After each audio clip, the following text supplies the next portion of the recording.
देख लूं या सुन लूं या भोग लूं, नहीं तो फिर वो सौवरी जी कहते जैसे मेरी दुर्दशा हुई ना, विक्षेप के लिए मैं जल में समाधि लेकर भजन कर रहा था, 50 के 500 हो चुके हैं, 50 के 500 हो चुके हैं। वैभव इतना योग का जहां हमें भगवदानंद में वो योग पहुंचाता वहां भोग में पहुंचा दिया।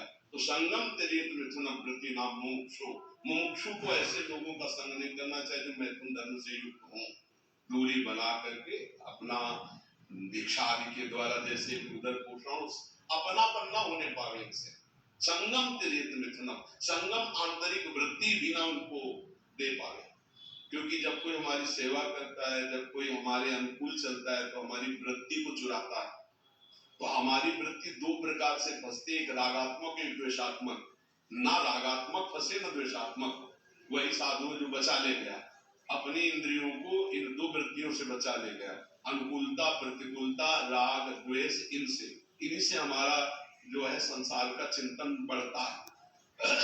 अगर कोई राग द्वेषात्मक वृत्तियों को अंतर्मुख कर लिया और चित्त मनन तेजी से अपने आराध्य देव में ही चित्त वृत्ति का पूर्ण समावेश, चित्त ही नहीं चित्त वृत्ति का पूर्ण समावेश हो जाए, तो बोले बिना संग के तो रंग नहीं चढ़ता है।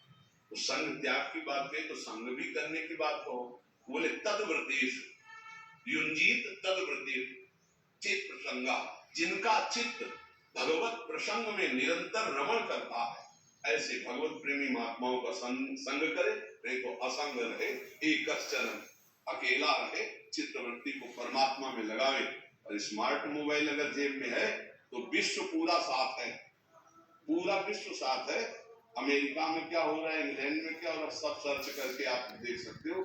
आज की साधुता बहुत कठिन है, क्योंकि पहले था घर द्वार छोड़कर एकांत सेवन कर लिया गया, जिस विक्षेप से बचने के लिए वही विक्षेप अच्छा। और इतना आदर इसका है कि पहले गुरु और इष्ट की छवियां अपने लोग रखते थे, मतलब अपने लोग जैसे अपने गुरुदेव की और इष्ट की छवियां ले लेते कि भाई गुरुदेव विराजमान, इष्ट है, राधा नाम विराज। अब स्मार्ट मोबाइल छाती से लगा रहे भगवान जहां पुण्य से हुए तो कहीं भी बैठे हो, किसका मैसेज है, गजब हो गया। मतलब इतनी चित्त वृत्ति का बहिर्मुख कर देने वाला यंत्र है, पूछो। इससे तो बस सत्संग सुने और इसके बाद इसका गला घोट के नहीं, स्विच ऑफ। किसी से हमको जब संपर्क करना है तो हम बोले किसी का संपर्क हम नहीं उठाएंगे, ऐसा रखना चाहिए। इतना तो बढ़िया है विरक्त में गृहस्थी की जरूरी है तो बात कर लो बस। हाँ, आपको जरूरी है तो बात कर लो। आपसे कोई बात करना चाहता है वो जल्दी गुंजाइश नहीं होनी चाहिए। साधु का एक अपना जीवन होता है, या एक समय रखना चाहिए, घंटा आध घंटा, भाई 11 से और 12 के बीच में अगर आप फोन करोगे तो उठा लेंगे, इसके बाद स्विच ऑफ रहेगा। भगवत चर्चा में ये आजकल मोबाइल जो है ना बहुतों को पतित कर रहा है, बहुतों को पतित कर रहा है।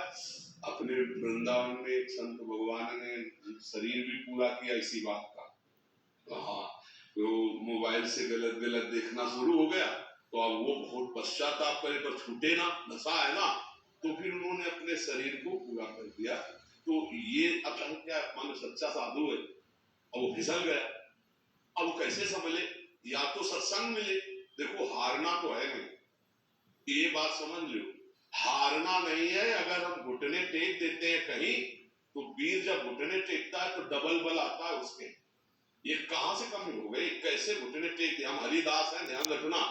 1000 बार फिसलेंगे तो हम उसके ऊपर चढ़ने की कोशिश करेंगे, कभी निराश नहीं होंगे, कभी शरीर को नष्ट नहीं करेंगे, ये बात ध्यान रखना। ये संसारी नहीं जानते, जो इस मार्ग में चलता है वो जानता है। 1000 बार फिसल सकते हो, दैवी ऐसा गुणमयी मम माया दुरत्या, पर ये ध्यान रखना हरिदास है, स्वामी की तरफ से कभी कोई कमी नहीं होगी। जन अवगुण प्रभु मान न काऊ, दीन बंधु अति मृदुल स्वभाव, रात न प्रभु चित चूक किए थी। तो बोले भक्त की फिसल क्यों जाता है? उसके दो कारण होते हैं। सबसे पहला कारण होता है कीन होए कबहू अभिमाना और सुख होवन चाह कृपा निधाना। जितेंद्रियता का अभिमान, एक बार घुटने टेकने पड़ेंगे। दूसरा, शास्त्र विरुद्ध आचरण, भगवत विमुख आचरण। अगर ये दो बातें नहीं तो साधु को कभी कोई भ्रष्ट नहीं कर सकता।